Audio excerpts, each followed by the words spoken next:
Les Nations unies regroupent les pays du monde afin qu'ils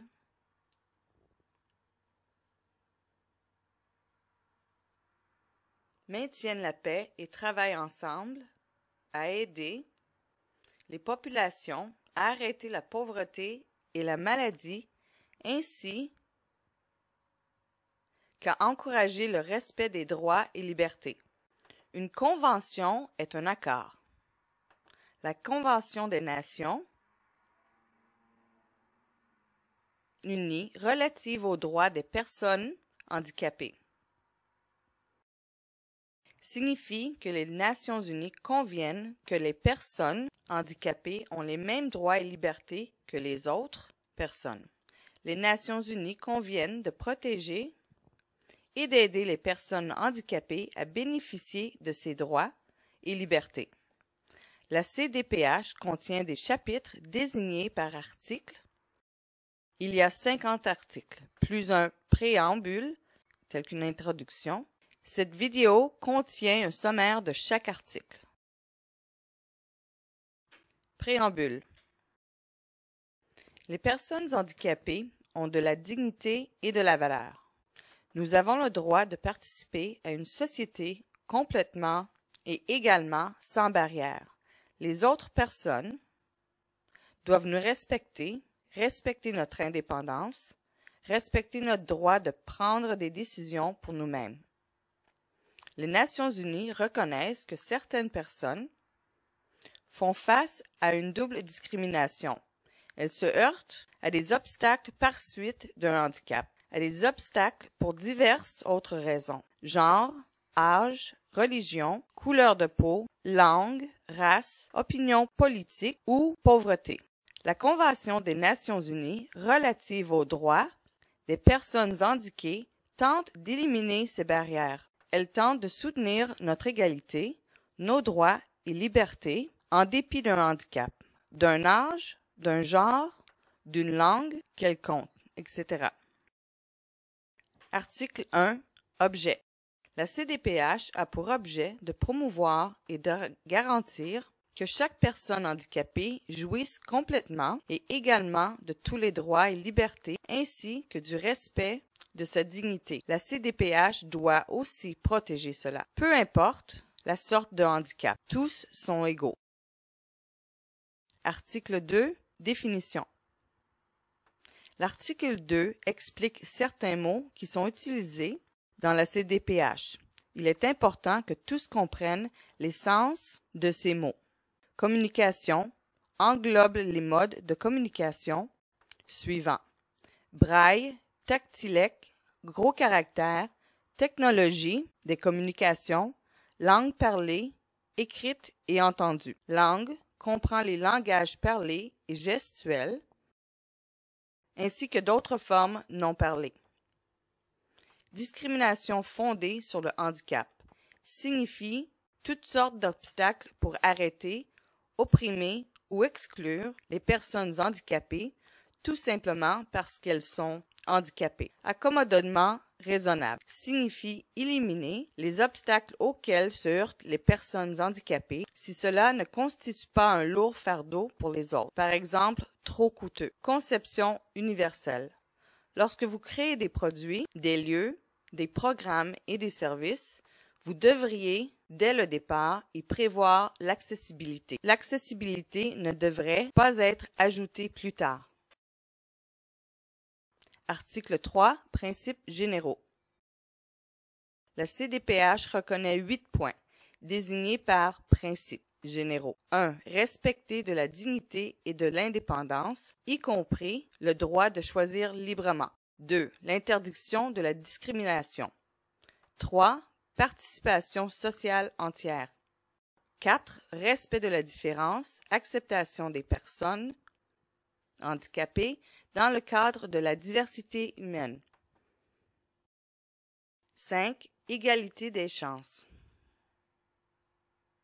6. Égalité d'accessibilité. 7. Égalité des hommes et des femmes. 8. Respect des capacités des enfants handicapés ainsi que de leur droit de conserver leur identité. Article 4. Obligation générale. Chaque pays qui accepte la CDPH promet que son gouvernement supportera les droits et libertés égaux et complets des personnes handicapées. Il promet d'éliminer les obstacles, de mettre un terme à la discrimination et de fournir de la technologie d'assistance et de l'information. Chaque pays accepte de travailler en coopération avec les organismes des personnes handicapées.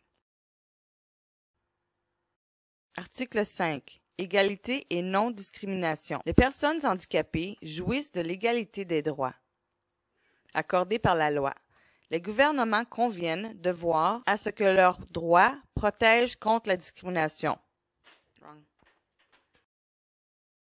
Article 6. Femmes handicapées. Les femmes handicapées font face à une double discrimination. Les gouvernements doivent reconnaître et protéger l'égalité entre les femmes et les hommes, ainsi que l'égalité entre les personnes handicapées et les autres personnes. Article 7. Enfants handicapés. Les enfants handicapés jouissent de l'égalité des droits et libertés. Ils ont droit à leur propre opinion et décision pour eux-mêmes à propos de leur handicap et de leur avenir. Article 8. Sensibilisation. Les gouvernements ont pour responsabilité d'enseigner à leur population les droits des personnes handicapées, d'encourager le respect des personnes handicapées, de reconnaître leurs réalisations et de rectifier les idées fausses qui circulent à leur sujet. Article 9. Accessibilité. Les personnes handicapées doivent jouir de l'égalité, de l'accès au milieu physique, notamment aux écoles, aux hôpitaux, aux lieux de travail, aux transports, à l'information, aux communications, aux technologies et aux autres endroits et services destinés au public. Comment y parvenir? Les gouvernements doivent déterminer des normes et des pratiques exemplaires en matière d'accessibilité. Exemple, dans les immeubles, il devrait y avoir de l'information affichée en braille. Dans les immeubles publics, tels les musées, il devrait y avoir des interprètes professionnels de langage gestuel. Les sites web devraient comprendre une conception accessible et des mots faciles à comprendre. Article 10. Droit à la vie. Tous ont droit à la vie. Les gouvernements doivent voir à ce que les personnes handicapées puissent jouir de la vie, comme les personnes non handicapées. Article 11. Situation de risque et d'urgence. Humanitaire. Les personnes handicapées ont droit à la protection et à la sécurité lors d'une guerre, d'une urgence et d'une catastrophe naturelle, notamment un ouragan et un sisme. Article 12. Reconnaissance égale face à la loi. Nous avons tous droit à l'égalité devant les tribunaux et les affaires juridiques. Nous avons droit aux services de soutien dont nous avons besoin pour participer pleinement aux affaires juridiques. Les gouvernements doivent protéger nos droits juridiques. Nous jouissons de l'égalité des droits lorsqu'il est question de posséder des propriétés et d'en hériter, de contrôler notre propre argent et d'accéder au crédit, entre autres à un prêt et à une hypothèque. Article 13. Accès à la justice. L'article 12. L'accent est mis sur les affaires et les droits juridiques. À l'article 13, l'accent est mis sur les procédures juridiques telles que les enquêtes de police, les tribunaux et la prison. Dans toutes les procédures juridiques, les personnes handicapées ont droit à l'accès et à des services de soutien. La police et le personnel des prisons doivent avoir une formation spéciale à propos des handicaps. Article 14. Liberté et sécurité de la personne. Les personnes handicapées ne peuvent être emprisonnées simplement à cause de leur handicap. Un handicap n'est pas un crime. Si une personne handicapée est coupable d'un crime, à savoir de vol, de meurtre ou d'abus, elle devrait toute être emprisonnée. Elle ne peut toutefois être emprisonnée tout simplement parce qu'elle est handicapée. Article 15. Droit de ne pas être soumis à la torture ou à la cruauté, à un traitement inhumain ou dégradant ou à une punition connexe. Les gouvernements doivent protéger contre la torture et la cruauté les personnes handicapées. Cela comprend les expériences médicales ou scientifiques auxquelles nous ne consentons pas volontairement de participer.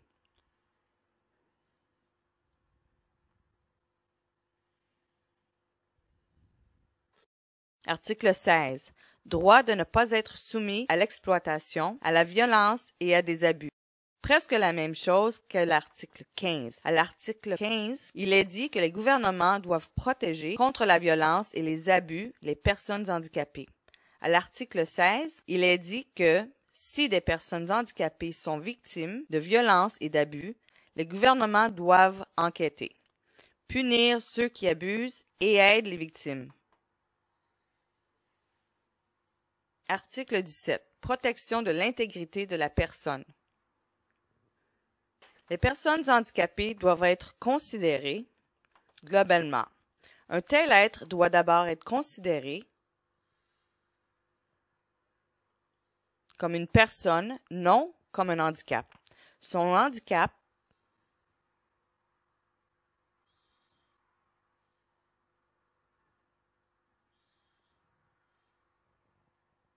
ne l'empêche pas d'être une identité globale. Article 18. Liberté de mouvement et de nationalité. Le handicap ne peut servir de raison pour refuser à quelqu'un une preuve de sa nationalité, par exemple un certificat de naissance ou un passeport, afin d'émigrer ou d'immigrer, ainsi que de rentrer dans son pays.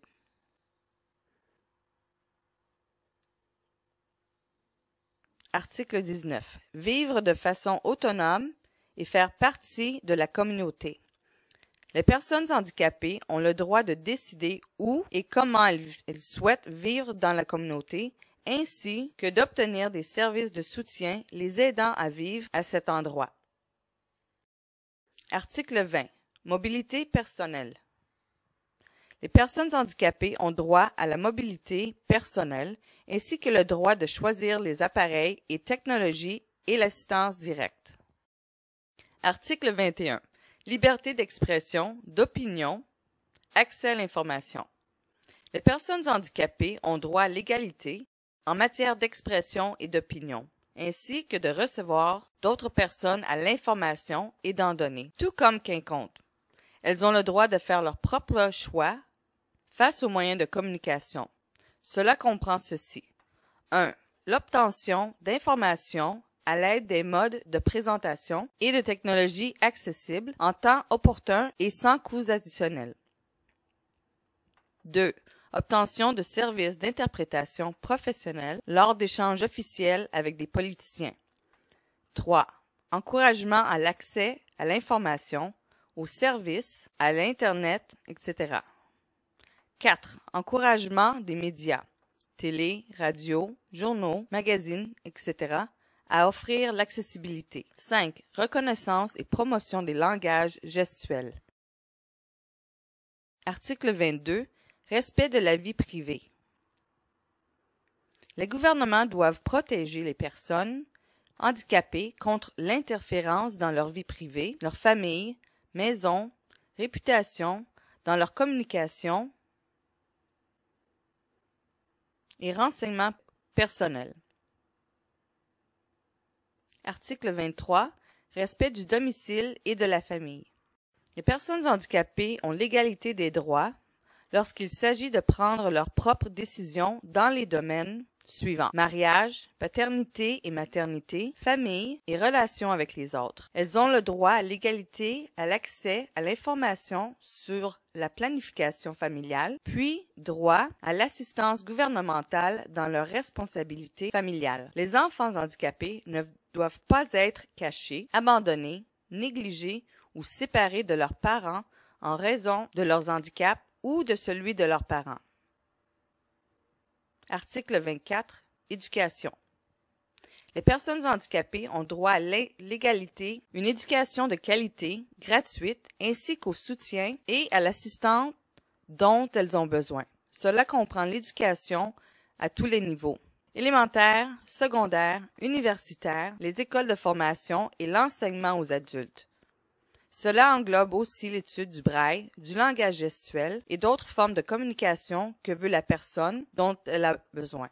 Le milieu d'enseignement doit également favoriser le meilleur apprentissage et développement social des enfants handicapés. Les enseignants doivent posséder la formation pertinente et des enseignants handicapés doivent être embauchés. Article 25. Santé.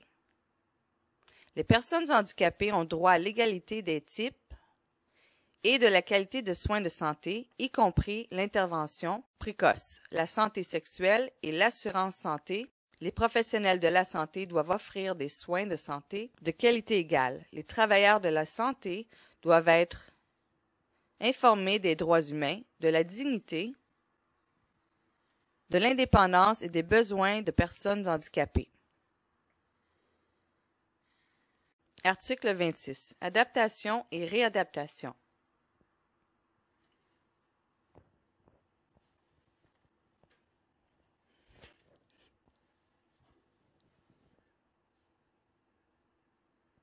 Les services et programmes d'adaptation et réadaptation, surtout en matière de santé, d'emploi, d'éducation et des services sociaux, doivent être fournis dès que possible au personnel handicapé et à proximité dans la mesure possible. Article 27. Travail et emploi. La discrimination envers les personnes handicapées est interdite dans le domaine de l'emploi, y compris l'embauchage, la formation, la promotion, la sécurité au travail, la rémunération, les droits syndicaux, le travail autonome et les programmes de soutien. Article 28. Niveau de vie et protection sociale ADK. Les personnes handicapées jouissent de l'égalité des droits en matière de niveau et de vie standard, et ce, au regard de la nourriture, du vêtement, du logement, de l'eau, de la protection sociale, des programmes de réduction de la pauvreté et des avantages de la retraite. Article 29. Participation à la vie politique et publique. Les personnes handicapées ont des droits politiques garantis, y compris celui de voter, de participer à la vie politique, d'être élu et de participer aux activités des organismes s'occupant de la vie publique et politique dans leur pays. Article 30. Participation à la vie culturelle, aux loisirs et au sport. Les gouvernements reconnaissent le droit égal des personnes handicapées de participer à la vie culturelle, aux loisirs et au sport. Les gouvernements doivent veiller à ce qu'il y ait des solutions pour l'accès et des services de soutien. Les gouvernements doivent reconnaître et soutenir l'identité culturelle et linguistique spécifique des personnes handicapées, y compris les langages gestuels et la culture sourde. Article 31. Statistiques et collecte de données. Les gouvernements doivent faire la collecte de statistiques et des données de recherche portant sur les handicaps. Il faut que les renseignements personnels des personnes handicapées soient protégés lorsqu'il est question de telles données. Article 32. Coopération internationale. Les pays devraient travailler ensemble à atteindre les objectifs de la CDPH, par exemple, par l'entreprise de programmes de développement international, de pratiques exemplaires et d'échanges scientifiques et techniques. Les pays doivent également travailler avec les organismes de personnes handicapées. Article 33. Mise en œuvre et surveillance nationale. Les gouvernements doivent nommer une personne, un service ou un organisme qui aura pour responsabilité de gérer la CDPH dans leur pays. Les personnes handicapées doivent participer à la surveillance de la CDPH. Article 34. Comité des droits des personnes handicapées. Les Nations unies doivent mettre sur pied un comité à droit des personnes handicapées qui compte tout au plus 18 membres. Article 35. Rapport des États parties. Chaque pays fera rapport aux Nations unies sur des progrès dans l'application de la CDPH. Le premier rapport est pour dans 2 ans. Par la suite, les rapports seront remis à chaque 4 ans. Article 36. Examen des rapports. Le Comité des droits de personnes handicapées a examiné les rapports, faire des suggestions et recommandations et ou demander davantage d'informations.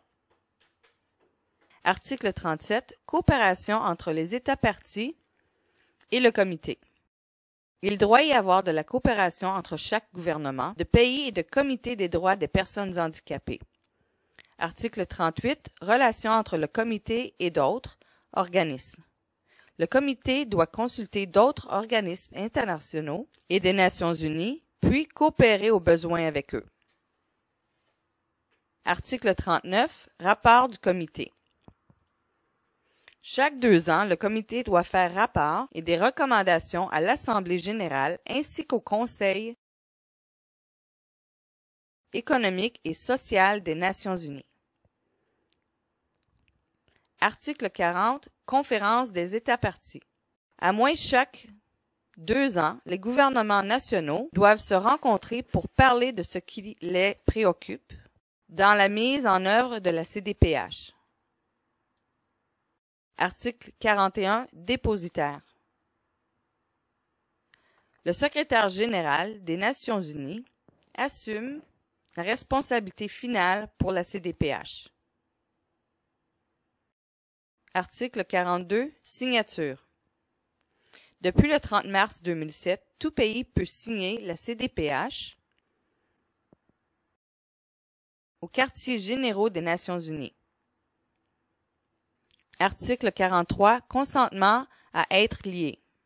Lorsqu'un pays signe la CDPH, il signifie qu'il promet que son gouvernement national acceptera la CDPH. Article 44. Organismes d'intégration régionale. Les organismes d'intégration régionale sont des pays de la même région géographique qui ont confié certains de leurs responsabilités de la CDPH à un organisme coopératif, tel l'Union européenne. Cela est acceptable.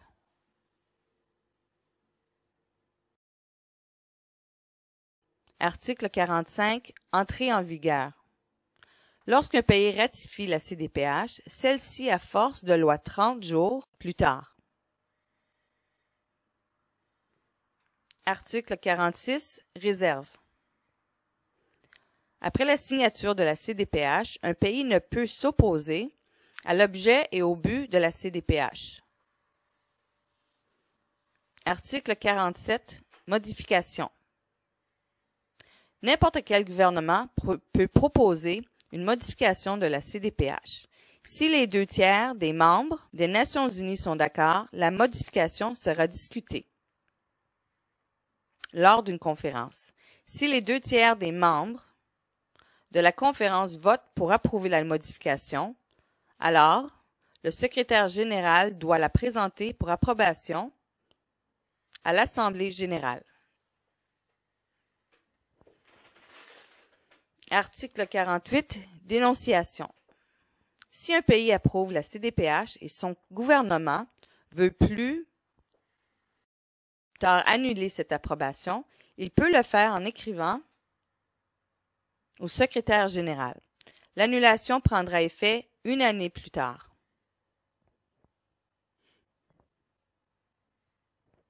Article 49. Mode de la présentation accessible.